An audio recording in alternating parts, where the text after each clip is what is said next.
Welcome to the Environmental Leadership Chronicles, a podcast brought to you by the California Association of Environmental Professionals.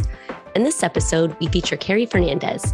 Carey is a principal at Dudek with almost 30 years of professional planning-related experience, specializing in the planning, environmental, and development industries. Her diverse background of education and experience includes permit processing with local jurisdictions, coordination with public agency staff, preparation of CEQA and NEPA documents, project management, due diligence, and feasibility analysis.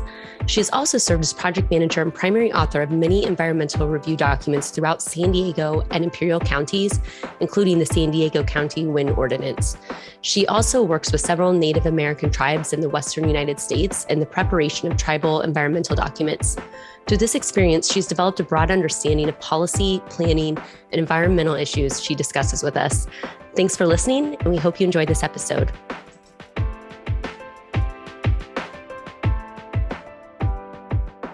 Hi, I'm Jessa. And I'm Laurel, and today's guest is Carey. Thank you for joining us. We're so excited to have you. So let's start as we always do. Tell us how you're connected to AEP. Sure. So I've been part of the AEP since the very beginning of my career. I started not in the environmental profession, but as soon as I got my first job working with our well-esteemed Brian Mooney, he always had very high values towards AEP and other professional organizations. And he really encouraged even young planners to get involved, to serve positions on boards. And so, I was always being asked to volunteer to, work at the awards or whatever. And so it was really fun. And I got to meet, obviously a lot of people in the industry, a lot of, future colleagues that I didn't know yet. And that's actually how I ended up at Dudek, was from a connection at an AEP luncheon. So, yeah. Do you remember what the AEP luncheon topic was? Oh, geez. Well, considering it was in 1999, that's probably a no. It was about the apocalypse, the impending apocalypse, Y2K coming. Exactly. And so Brian Mooney is, his name comes up on this podcast quite a bit. He's definitely an AEP celebrity, to put it mildly. So. Yeah, as a lot of us like to call him Papa Mooney, because he sort of served as the father, the mentor for many of us who worked for him or didn't, even just in the profession. So yeah, that's what I keep hearing. So I'm glad to hear his name again. And so what ultimately, as you got started, you said AEP really catapulted you into your career with Dudek, but how did you first get started in the environmental field? What first attracted you into the environmental industry and profession? So it's kind of a funny story. So I grew up in the Central Valley, and my dad was high school teacher, art and photography, and was very much, hippie environmentalist. And it was so strict in our house that if we brought home a styrofoam container, we'd have to go down the block and put it in someone else's garbage, because we would get grounded. We would take our foil and, reusable containers to the Mexican restaurant for our leftovers. He was no joke, and, organic gardening and the whole thing. And so when I first moved to San Diego, my first temp job was working at a developer. And it was just entry-level assistant position. But I got to, really learn a lot. I was actually reading environmental impact reports as part of due diligence. I was doing some entitlement planning. And so I did that for 4 years. And the whole time, I'm just not really telling my dad what I'm exactly doing and who I'm exactly working for.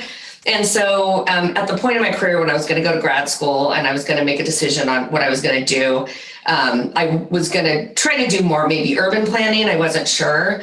And then when I had the opportunity to work for Brian, I got to do both, which was nice. But I sort of fell towards more environmental planning. I always thought I would go to law school and be an attorney, and I love law and policy.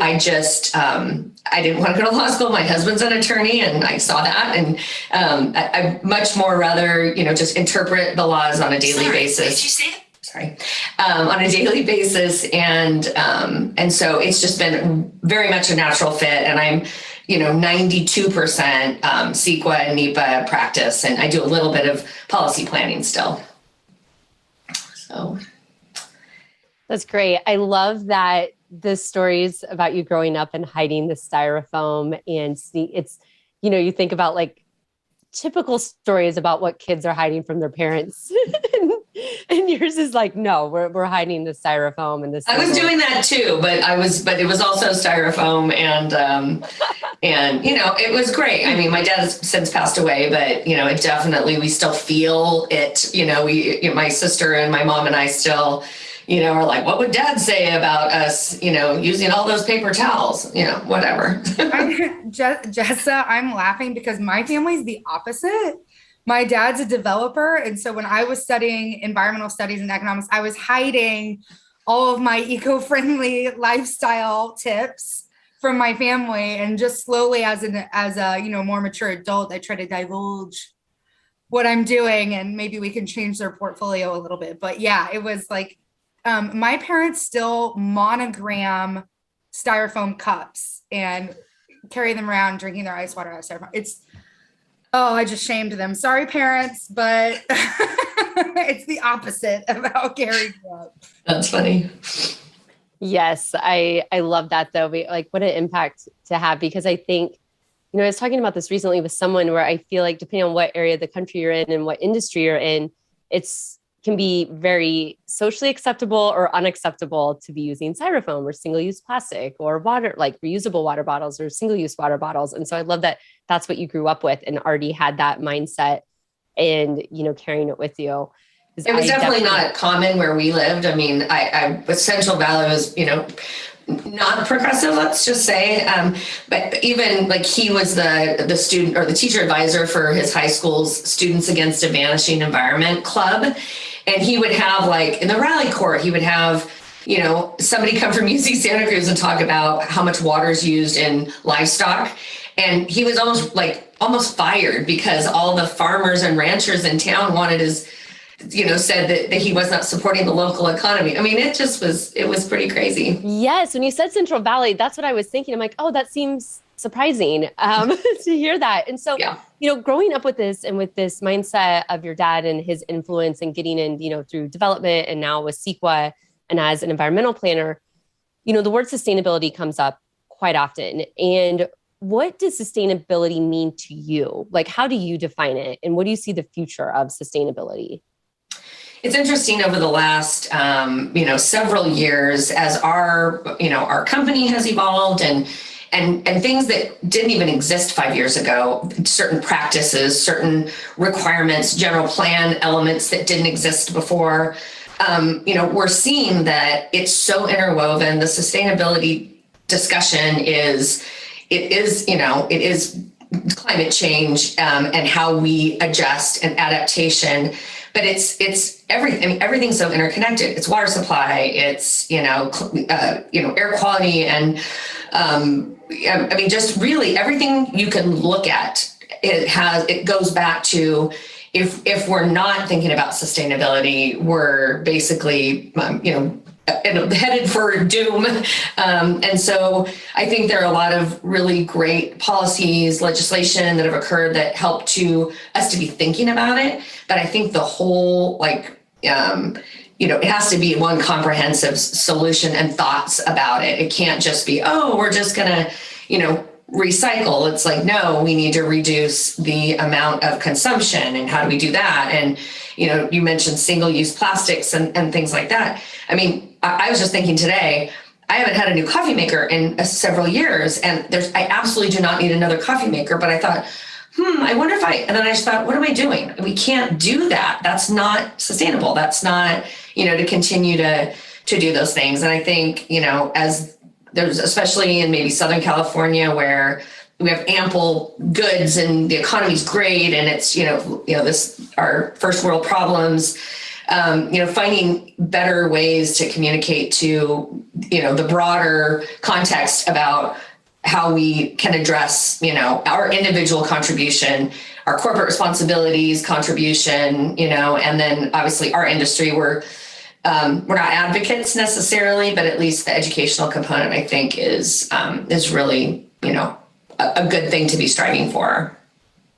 When I was in university and studying sustainability, we kind of started looking at how it was defined in the 80s and then how it changed over time. And now I look at it, I agree with you wholeheartedly. It's like this interconnected woven web of all the things, like they're all touching. So it's just everything.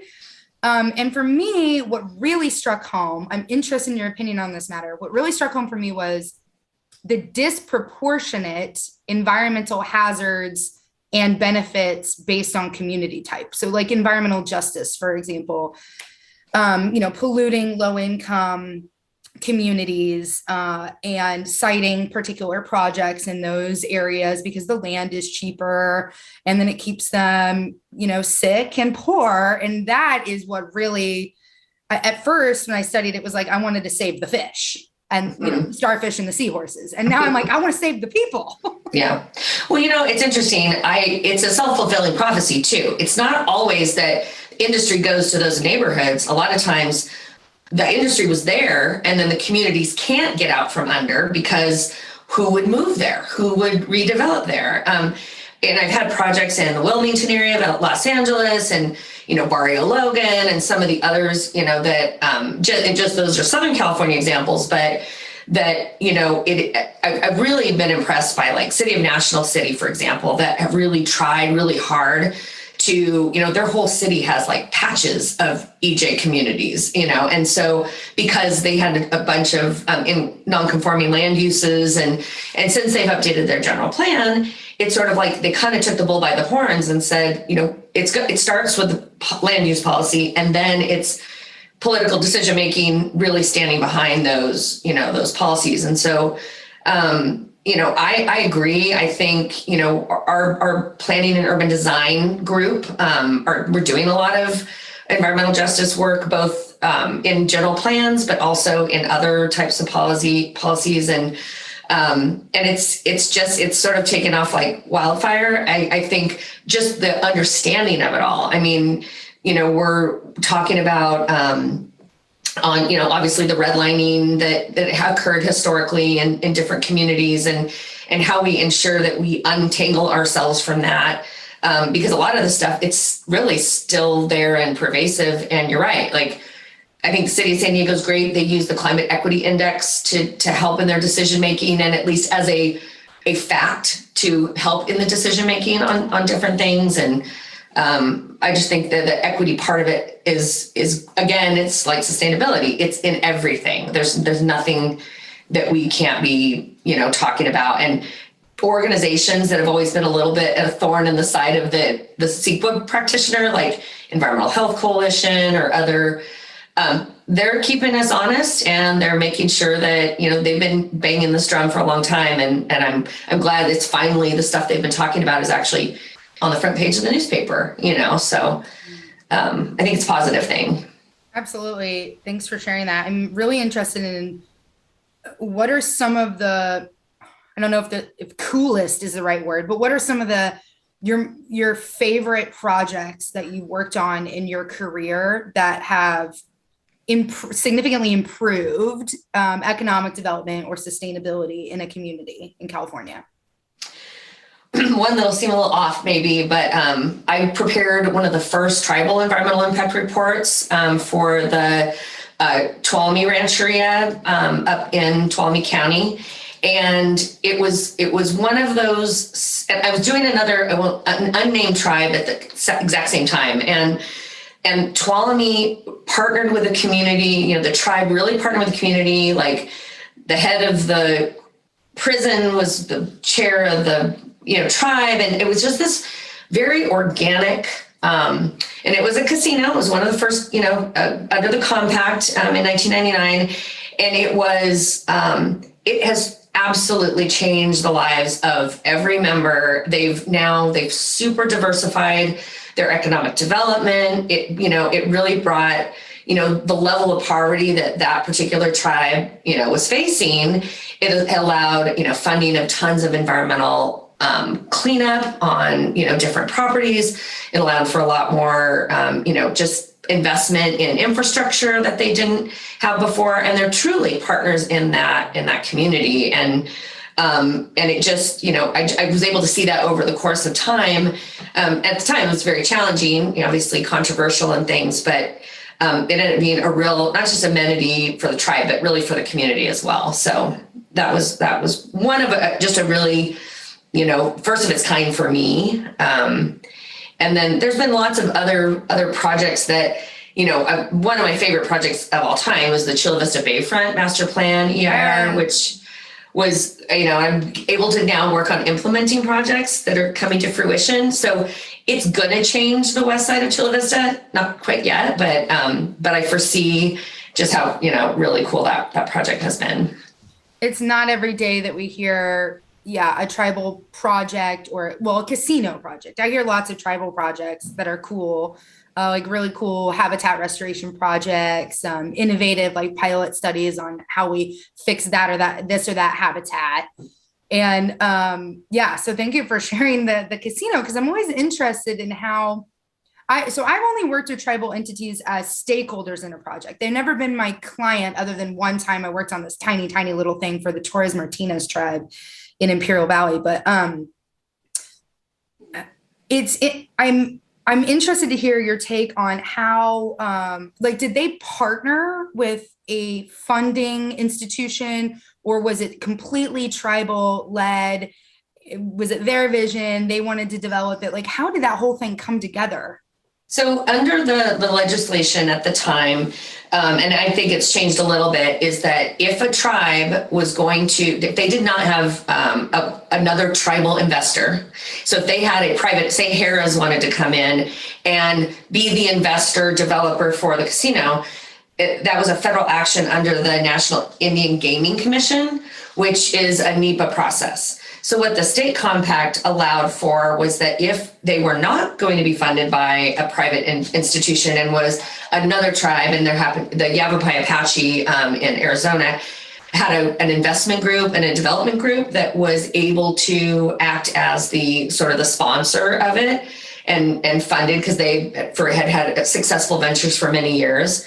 And so there was an individual sort of a program manager that came in and helped, to facilitate it, because it was, very, very new. I mean, there were casinos, obviously, like the ones in San Diego County, but this was going to be, the first under that compact, which was really going to give, the tribes the sovereignty to, ultimately it was sort of like a management agreement. And then over time, they would be able to control it fully. So it's very cool. Thanks for sharing that. Yeah, I've never experienced that directly. I remember when they were building one of the casinos in San Diego County, just kind of recently, and it was really controversial due to traffic and all these other things. But I selfishly really wanted the tribes to develop whatever they wanted to develop. I just want them to do whatever they want to do. I feel like they should be able to do. But aside from the tribal one, the Chula Vista Bayfront Master Plan, what is a current implementing project that you're working on? I am so interested in what's the next thing that's going to be done down there? So the first that, they had several requirements for things that needed to be online first. So the signature park was one. They're currently entitling the Pacifica residential component, which is really cool, which there had to be a land swap because it was in Port Tidelands and State Lands Commission. Very complicated.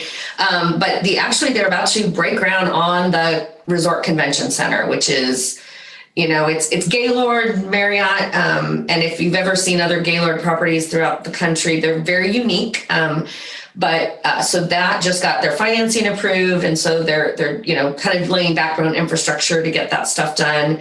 The RV park has been probably open a year, I think. And I've heard rave reviews. I haven't stayed there. They have little yurt cabins too that you can rent out. There's just a lot going on. It's really providing a lot of economic stimulus for all the properties along the west, because, all the investment in recent years have been in the sort of the southeast, East Lake, those different communities, Otay. And so now it's really exciting to see, a really transformative process for, a whole 580 acre, area. So it's very cool. Awesome. Thank you for sharing your experience with these really cool projects. I kind of want to shift gears and ask you about your leadership experience at Dudek. Tell us what you do on a regular basis. What are your responsibilities on a regular basis and how you got to that position with Dudek? Sure. So I started at Dudek almost 16 years ago, and it was very small little CEQA group led by June Collins, who is still the mentor of all mentors for me. And so we, it was a small group. We were led by June. And then as we got bigger, then, June moved up to vice president and Joe Monaco became the leader, and then Eric Wilson. And then at a certain point, everyone sort of, as they moved up, I sort of just kind of took the next position underneath. And so I've been managing our CEQA and NEPA group for the last 5 years. We're always not always, but we're about 50 people throughout the company, and we were primarily a California-based firm, but now we have offices in Portland and Florida and Virginia and Colorado. So really repositioning a little bit in some of the NEPA work that we're doing on renewable energy, BLM, Forest Service, things like that. And so my day-to-day is two things I'd say. I'm a connector, so I make sure that like somebody says, I need this I've got a new project and who would be the best? And I'm like, it's that person. So it's a lot of just keeping up with knowing our new hires, not just in the CEQA group, but throughout the firm, and understanding our service capabilities. And then I think the other thing that I do is just really, try to support. I think there's everyone in this profession right now is really busy. There's a lot of, really exciting things going on with our projects, but it's a lot of pressure, and, a lot of people are very much hitting burnout levels, and, have been, slugging away for the last 2 years without a lot of fun involved. And so really trying to ensure that the people are getting the support they need. If we need to talk about fixing, pushing back on deadlines if we need to, getting better support, workload management, ensuring that project managers in our Orange County office aren't dying and the people in our Sacramento office can support. And so it's just a lot of, I am a mom, and I was a young mom when I started at Dudek, and I that is super critical to me to be the woman that shows, especially working moms, that you can do it. It's, and there's a way to do it without really making sacrifices in your career. And so, that is very important to me. I mean, I say that about women, but I mean it about the young working dads too, that, I remember what it was like, and my kids are now 19 and 17. So I'm sort of, on the other side of the hill, but it's a really, I'm a cheerleader. I'm a nurturer, I'm a mom. I mother my people, even when they're, closer to my dad's age, but that's okay. I think Jess and I both agree that mothers in business is an added benefit, added value, because we're just able to empathize, relate, connect, nurture, push, be firm, be fun. I appreciate you also saying that during the pandemic, everyone's getting a little in need of fun and play. And I did also want to mention that Joe Monaco was the first time I ever heard of Dudek, because he was holding an informational session, like an AEP event, about the desalination plant. And I was really young at the time, and I was just like, what? I didn't know that we could do stuff like that. I didn't know that environmental planners worked on cool projects like that. I mean, I was just in the gutters collecting stormwater samples. And then here I'm hearing about Dudek working on this awesome desal plant. That was a really big deal. So it's fun to hear his name again, and how you guys are all progressing in Dudek. And the other thing I wanted to mention was I'm also impressed with Dudek's collaboration beyond the internal Dudek company. You have mentioned to us offline this special project that you're working on with some other environmental consulting firms, where you're helping students shadow and work on cool projects. Walk us through that, because I'm really pumped about it. Sure. So during the pandemic, the CEOs and presidents of a group of consultants, environmental planning consultants, got together, and they would have these like monthly, like, how are you handling this? And how are you, and it was really cool. So it was Gary Jacobs and Joe Monaco and others. And they started to talk about, and what was happening in the world, right? And all the unrest regarding, DEI and really trying to, we are underrepresented in the DEI field, planning and environmental planning. It just is the school where the schools are that have the programs, tend to be underrepresented by the BIPOC community. So I think it was of their mindset to try to do something. And so they came up with this idea to do a multi-organizational DEI internship program. And so for the last 4 months, I'd say, we've been meeting a couple times a month, representatives from each of the 5 firms, Rincon, Ascent, Placeworks, Dudek, and ESA. And we created a program. We are working with the city of Sacramento to do a charrette. It'll be a 2-week charrette in Sacramento, coming up with each company selected 2 interns that were selected by their program, either their program's director or their, so it was a direct solicitation. And we were able to come up with a really fantastic 10 interns that will spend a week at the office that is hiring them, 2 weeks collectively in Sacramento to work on this charrette of redevelopment of a kind of an underserved community in Sacramento. Then after the 2 weeks, there'll be a big project. There's community outreach, there's site planning, urban design, environmental analysis, big presentation, and then they'll come back to our companies to serve out the rest of the summer. And the process has been really rewarding. And every single interview that I was on, we split them up. I was just like, these kids are 19 and 20 years old. I'm like, I would hire them tomorrow. Like, it's just really impressive. People who've talked about them being, food insecure, being homeless, really struggling to stay into the environmental profession and their academic journey. And so it's really cool. We said this is the inaugural year, and we hope to do it, every year from now on. And it took a lot of work to just kind of get the program started. But I think I'm excited to report out, at the end of the summer on how these DEI interns, what they've accomplished. I really hope you share it with the whole AEP community, because June 3rd is when we have our AEP Institute in Sacramento, where we're talking about climate change, air quality, greenhouse gas emissions, carbon neutrality, and environmental justice. And so your interns are going to be doing their thing, and then they're going to work with y'all for a while. And then at the end of the summer, we can, usually at the AEP Institute, we come out with a big report that explains like all the knowledge and the wisdom that we gained talking about these subject matters. Here's a report. We did it when we did the Institute on housing. We did an Institute on wildfire. So hopefully we do it for this one. And we also, AEP as a DEI consultant, we've delivered a survey to understand where the profession needs to expand and open and be more inclusive, so that we can attract all these people whose lives are influenced by urban and environmental matters. And then they get to make a change and actually have an impact on their lives by working in a profession that changes their lives.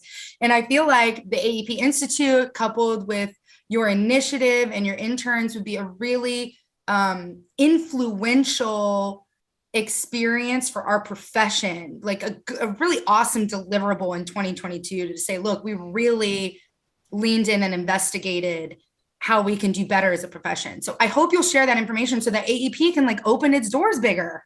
Yeah, 100%. I mean, one of the women that we're hiring, she said, she was a criminal law and society major, and they made her take an urban studies. One of her electives had to be an urban studies class, and she took it, and it was like the sea parted, and she realized that it was like, this is what I need to be doing. It's why is there crime in these neighborhoods? Oh, because they don't have, fresh food, transit, all the things. It's like, and it was like this, her saying, I want to be somebody who can help so other kids don't have to grow up the way that I grew up. I mean, it absolutely is true, Lorelai. I mean, it's really, I'm excited. I'm really excited about it.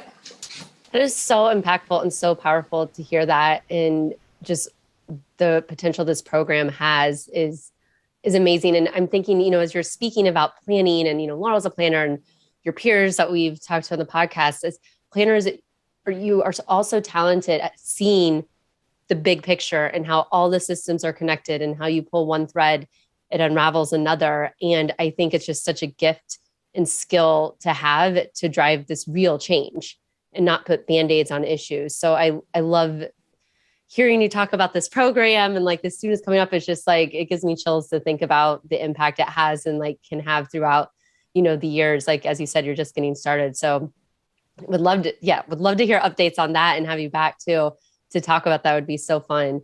Another question I have too, and I'm sorry, I'm bouncing around a little bit, is something you had said earlier.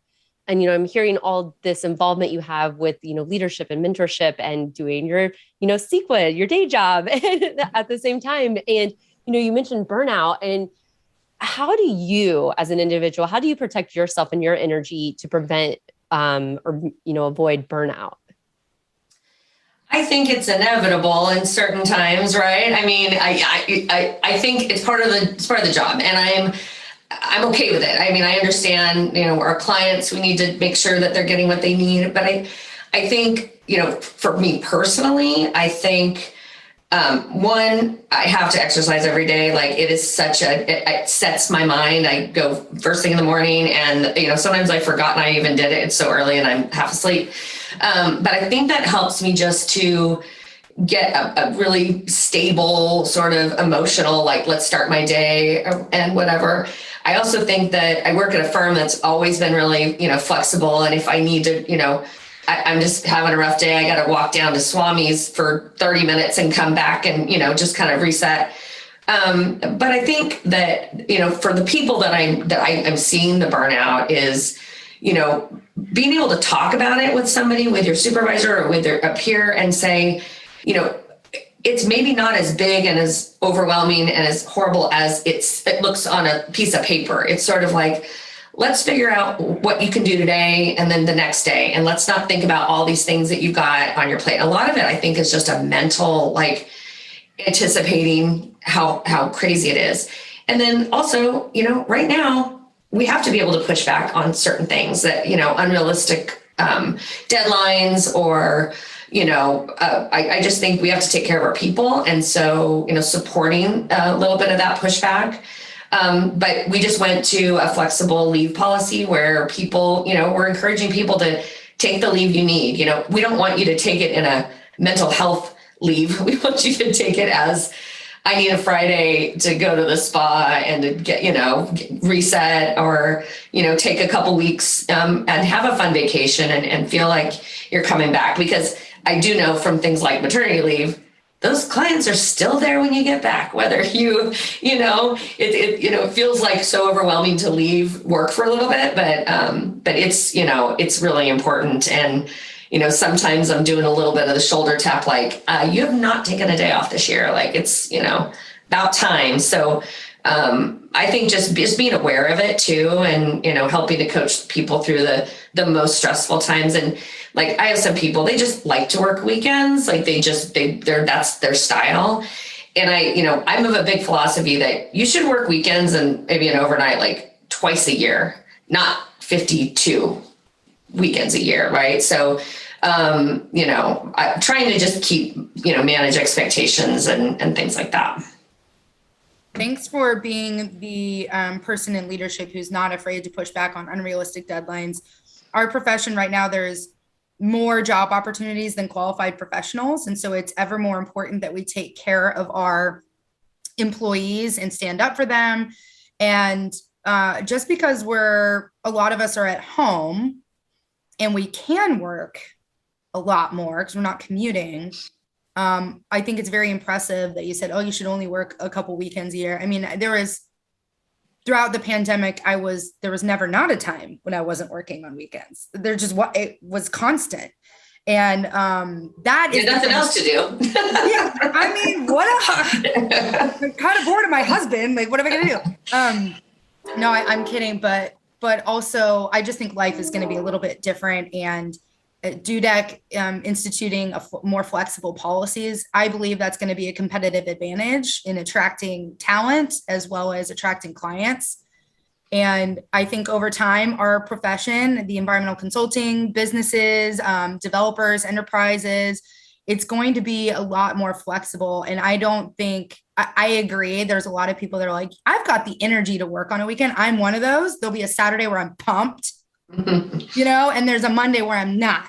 So like having that flexibility, I think is really important. So I just want to give a shout out to all the businesses that are allowing the flexibility that people need, especially women and mothers, because that stress of I want to have my job and also like produce a human, that is like, how did you manage that? What was one of like your habits during pregnancy and maternity leave and getting back into the work environment that you were like, okay, this is a hard no. I'm never giving up on this one habit that I'm going to do to take care of myself? I was really lucky. I always worked from home on Fridays, always. And that was my day where I was like, if I need to volunteer in the classroom, if I need to do a doctor's appointment for the kid, if I need to, and so it was just this, like, I can get up in the morning and we can kind of stay in PJs for, a couple of hours before the day starts. And I always, got my hours in, but it just was this, and I encourage young moms to do the same, like pick a day.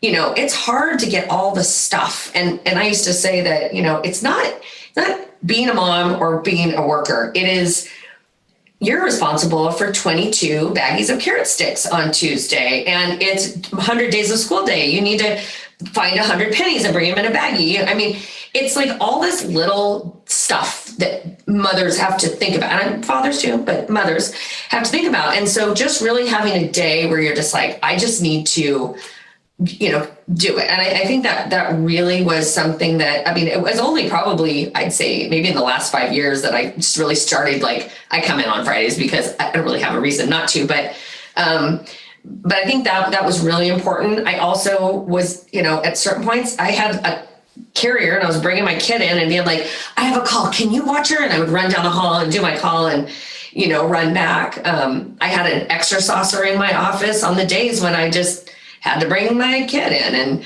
it just always sort of worked out. And I know that some, especially agencies, are requiring kind of a full-time back in the office, and I'm not saying that that the value of coming into our office, especially for younger entry level planners coming into this thing, to me it's really important to hear your peers and mentors and things, but I think, there's a time and a place for, taking care of yourself and doing, that thing that gets you to not go over the ledge, just figuring out what works, with your company on what you can swing or not. One strategy my dad always implemented as a developer is that everyone on Fridays went home at noon. There's no one, like, he's shutting the office in at noon and you're not allowed to come in. And that set the tone that like you need to vacate for a weekend. And I don't know many developers that do that. But I think that's really special. And I think it contributes to the sustainability of your business when you're not burning people out all the time. But thanks for sharing your habits. What are some of the other policies at Dudek that you find are cut above the rest, or that other people would benefit from hearing? I think just our underlying culture, our trust-based culture of, we really have a very flat structure. We don't have a lot of policies. It's like, be good to each other, take care of our clients. It's very sort of a common sense approach. But in the last several years, as we've gotten bigger, we've had to formalize certain things, but some of them are really cool. We have what's called Do Good, which is sort of it's our philanthropy program. So it's sort of like an offset where we have teams at Dudek that they propose their charity or their organization of choice. And all year long, we sort of have these friendly competitions of who can raise which money as quickly as possible with matching funds. There have been, ping pong contests, beach volleyball contests, all sorts of just really fun things to try to encourage people. We have an annual day, a volunteer day that we have off, which I think is fantastic, really encouraging people to take it. We also have our Do Green, which is our little, also our sustainability, greening. We have lots of projects. Our employee milestone and anniversaries are now we do a tree planting. We work our arborists and our urban forestry team with local tree foundations where, you plant trees sort of in accordance with how many years you worked at Dudek. And I got to plant a tree at Balboa Park for my 15th anniversary. So that was really cool. That's rad. So yeah, we have a lot of fun. We have probably some of the most killer holiday parties. We like to really have fun and really let people kind of relax and let go a little bit. So it's good. I think as we continue to, like I said, grow, we're not the Encinitas Beach surf rack company that we were when we started. We've got, people in Auburn, people in Kailua, Hawaii. We're not a single, sort of culture anymore. And it's been really fun to see how we evolve and, apply all these layers of different, culture to Dudek. Thank you so much for sharing that. That is a lot in a very complimentary way of all the things you do for your team and to build your culture. And I'm definitely taking note. Might be inspired by some of those things that you mentioned. I have about 100 more questions for you, but in the interest of time, I think we'll wrap up. And thank you so much for just sharing just such a breadth of knowledge and experience with environmental planning, environmental justice, motherhood, mentorship, leadership. There's just so much to take away, and we really appreciate your time. We'll let you leave. And so we'll get up into our wrap up rapid five. So you kind of touched on this earlier, so I feel like I know what you're going to say, but what is your favorite daily habit? Yeah, it's my Orange Theory class, for sure. Orange Theory? Yeah. Oh my gosh. Every day. Love it. Good for you. All right. 3 things you'd take to a deserted island. A Kindle that's fully loaded. Probably my dog and a handle of Tito's. I don't know. I love it. Okay. What is your favorite environmental policy? Kind of going back to the tribal stuff. I think, again, as challenging as it can be sometimes, I think AB 52 and SB 18, I think are really, to me, I've seen dramatically the government to government relations improve with tribes and communities. And so that's really been one that I actually have really seen, in my practice, how that has made a huge improvement in both planning and environmental planning. Great. Favorite flora or fauna? It's going to have to be, I don't even know. I really am liking chrysanthemums right now, which makes no sense, but it is one of those things. You don't need a reason. If you love it, you love it. All right. And then final question, finish this thought. Wouldn't it be cool if we had better transit opportunities in San Diego and Southern California? Agree. Well, thank you so much, Carrie. It's been wonderful. We've really enjoyed speaking with you and having you on the podcast. Thanks so much for your time. Thank you. Yeah, we'll have you back.